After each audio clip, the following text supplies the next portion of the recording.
But we have to wrap up the program for now. Thank you for tuning in. And of course, we can engage more online at Wahiga Mwaura and at BBC Africa and read more about some of our coverage on the BBC Africa website. But from me, Wahiga Mwaura, and the rest of the Focus on Africa team, it's been a pleasure bringing you today's broadcast. We'll see you tomorrow. Goodbye.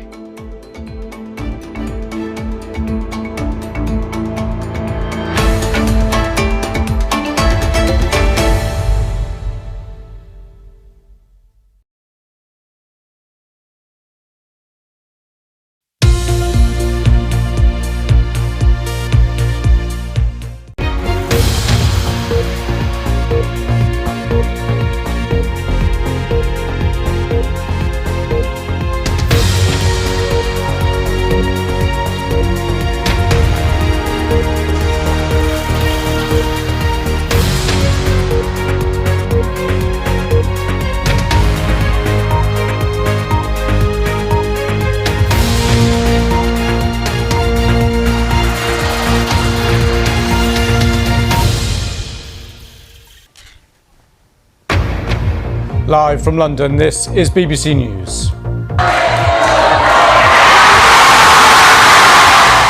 History is made by England's Lionesses in reaching the final of the Women's World Cup after beating Australia 3-1. I'd never take anything for granted, but I'm like, am I here in a little fairy tale or something?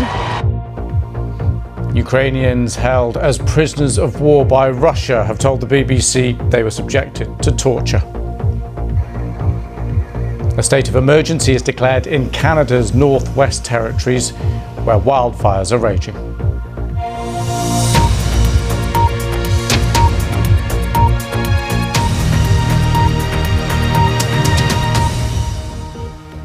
Hello, I'm Lewis Vaughan-Jones. Welcome to the Daily Global, where we'll bring you the top stories from right around the world. And we're going to start with the Women's Football World Cup, an extraordinary day. We now know who will be in the final. It will be England versus Spain on Sunday, because now around the world and across the UK, this is BBC News. Right, let's take a look at some other stories now. A Rwandan fugitive who has been in custody in South Africa has been arrested again on an order for his transfer to Tanzania to stand trial for genocide. The tribunal wants him to answer to charges that he allegedly orchestrated the killing of approximately 2,000 Tutsi refugees at a Catholic church in Rwanda during the 1994 genocide. In the Republic of Ireland, a glitch led to customers being able to withdraw more money than what was held in the banks, in their bank accounts. And the Bank of Ireland, this is, queues formed at some cash machines there, but the bank says it has now resolved the technical issue and warned that transfers and withdrawals will be applied to customers' accounts. At least 25 people have died in an explosion which rocked the small town of San Cristobal in the Dominican Republic. Officials said they have identified the remains of 10 adults and a 4-month-old baby.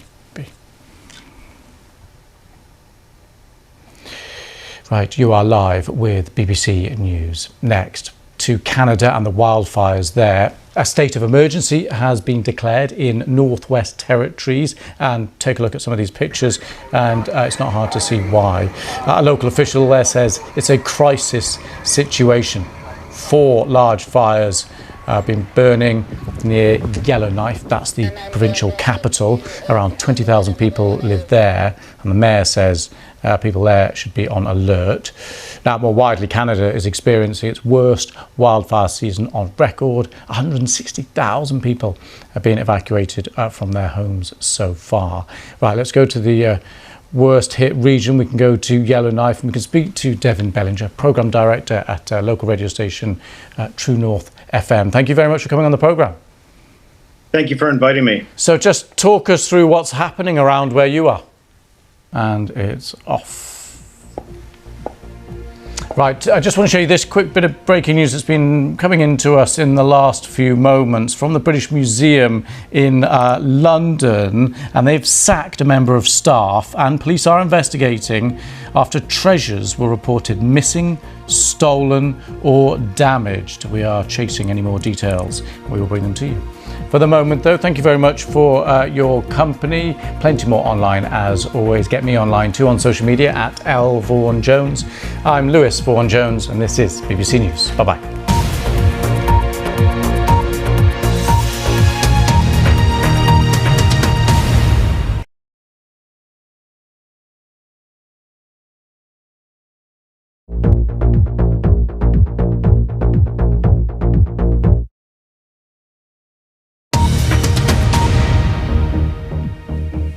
This is BBC News, the headlines. The party of a murdered candidate in Ecuador's presidential election says a rival party has objected to their new nominee. North Korea says that the US soldier who crossed into the country last month did so over racism in the US Army. And 2 former British Royal Marines described being shot at by pirates while attempting a world record in the Amazon.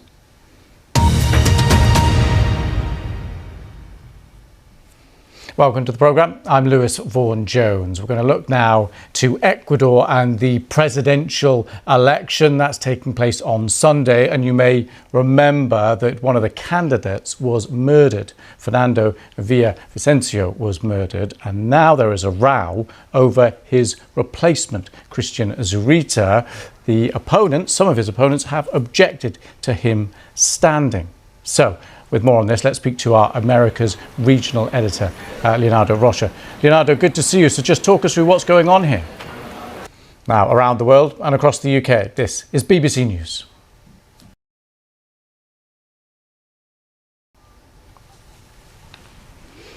You're live with BBC News. Next, the US rock band The Killers have apologised after frontman Brandon Flowers brought a Russian fan on stage during a concert in Georgia to play drums. He told the crowd to treat the Russian fan as their brother. The crowd reacted with a mixture of cheers, boos and walkouts from parts of the venue. Let's have a look at a video of that a fan took of the incident. Thank you so much to Gloria and Julie for talking to us. Absolutely brilliant a little earlier. And in the next half an hour or so, I'll actually be speaking to Linda Hale, former England footballer, and she has the recognition as the second person to ever score for England women. That was in their first official game in 1972. So stay tuned for that. Right, just before I go, a quick bit of news from here in the UK. The British Museum in London has sacked a member of staff after treasures were reported missing, stolen or damaged. Items including gold, jewellery and gems of semi-precious stones were among those found to be missing. We'll have more on that in a few minutes. This is BBC News.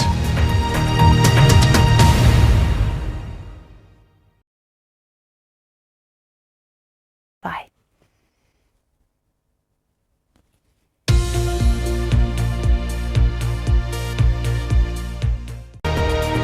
I've just spent the last 2 years as one of the BBC's Middle East correspondents.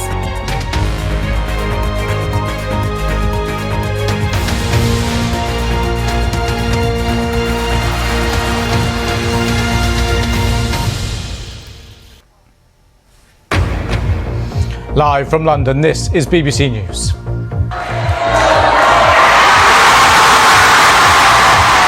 History is made by England's Lionesses in reaching the final of the Women's World Cup after beating Australia 3-1. I'd never take anything for granted, but I'm like, am I here in a little fairy tale or something? Ukrainians held as prisoners of war by Russia have told the BBC they were subjected to torture. And the British Museum sacks a member of staff and calls in the police after gold, gems and jewellery are reported missing.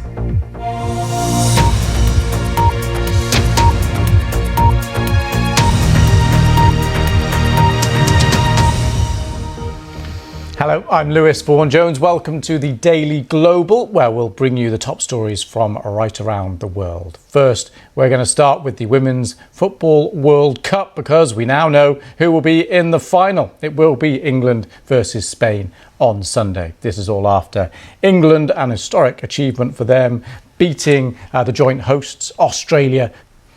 Now, around the world and across the UK, this is BBC News. Right, let's look at some other stories making the news now. Junior doctors in Scotland have accepted a pay offer from the Scottish Government, ending the threat of further strike action. They'll receive a pay rise of 12.4%, backdated to April, with yearly negotiations for the next 3 years. Meanwhile, in England, junior doctors remain in dispute with the Westminster Government. Companies trying to buy the homeware chain Wilko, which fell into administration last week, have until today to make an offer. Wilko, which has been trading since 1930, has more than 400 shops across the country and employs 12,500 people. Investigators are looking into the cause of a fire on a wind turbine off the Norfolk coast near Great Yarmouth. Plumes of smoke were seen coming from the wind farm yesterday. The owner said it has since been put out. This is BBC News.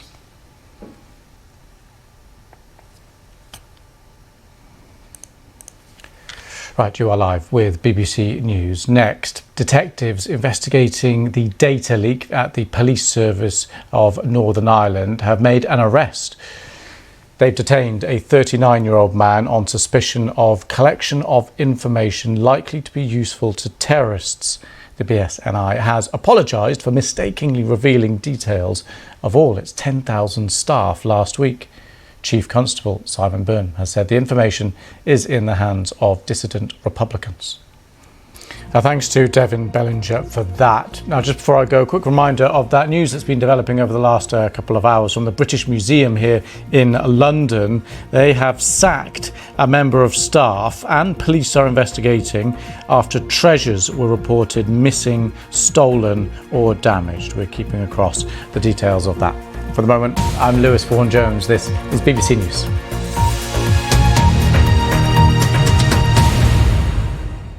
Hello there. Let's take a look at the weather forecast for Europe as we head through the next few days. Good evening. Now, the best we'll of the start off with the sunshine pressure today chart across showing southern a temporary counties rate of of high northern pressure just They can also go online or download the app now. That came back quick. It's all about augmented reality. Beautiful, right? Beautiful. Click. Saturday at 8:30 on BBC News and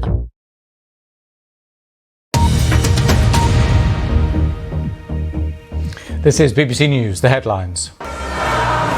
England has reached the Women's World Cup final for the first time as they spoiled co-host Australia's party on a historic evening in Sydney, silencing a sellout crowd at Stadium Australia with their 3-1 victory. The Lionesses became the first England football team since 1966 to reach a senior final on the world stage. Former Ukrainian captives say they were subjected to torture, including frequent beatings and electric shocks, while in custody in Russia. In interviews with the BBC, a dozen ex-detainees alleged physical and psychological abuse by Russian officers and guards at the detention facility in the city of Taganrog. The Russian government has previously denied torturing or mistreating captives. The British Museum has dismissed a member of staff and launched an independent security review after revealing that items from its collection were stolen, missing or damaged.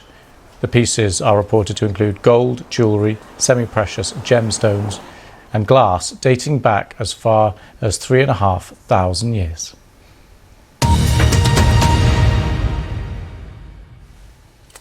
Now, the cost of renting a home in the UK has hit its highest level since records began in 2016. Prices paid by UK renters rose by an average 5.3% in the year to July. Competition among renters is pushing the prices up, with as many as 20 requests to view each property. That's up from 6 in 2019. And data shows there was 5.5% increase in rents in London. This was as the sharpest increase in rent since 2006. And that's despite London being the only region where house prices had fallen. In Scotland, the average rent was up 5.7% in a year. And there was an even bigger rise for tenants in Wales, up 6.5%. Around the world and across the UK, this is BBC News. BBC News, bringing you different stories from across the UK. On BBC Radio. If ever anyone was born to conduct a tram, it's Rebecca Brightman. Since the age of 5 weeks old, she visited Christ Tramway Village in Derbyshire with her mum Sarah, a volunteer driver. In this facility every fortnight, once a fortnight I'd come up and she'd come up with me. How much nuclear waste will be stored here?